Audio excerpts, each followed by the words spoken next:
Hey, my name is Michael with Central Alps, and today we're going to be doing a tire and wheel matchup with a set of 20x10 Toxic Avengers in a gloss black with a milled finish and some 305, 55, R20 BFGoodrich KO2 all-terrain tires. Now these Fuel Toxics, they're offered in 3 different finishes. They're offered in a all black, a gloss black and milled. The all black is a flat black, it's a satin black, and then a gloss black with a machined black lip, meaning that not these center pieces are milled, but the outside is milled. They're offered in a 20x10 and a 20x12 with all of your different 5, 6, and 8 lug patterns.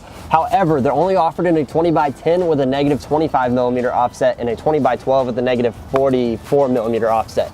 No other offsets in between that. With that being said, it's a good looking wheel. It's personally not my favorite, but I'm not completely repulsed by it. So, to each their own. If you like it, buy it. This is what it looks like on a Toyota Tundra. These 305, 55, 20 BFGoodrich KO2s, they are some of my favorite tires. They are the best tire on the market. You pay for it though. They're expensive as all get out, but they last and they handle great. They're offered in all of the different sizes. If you have any questions, please leave us a comment, shoot us an email, or give us a call or text at 833-268-2577. Also, you can shoot us an email. So if you want any parts, tires, wheels, lift, go to our website. Hopefully we can sell you some. Again, my name is Michael with Central Alps, and have a great day.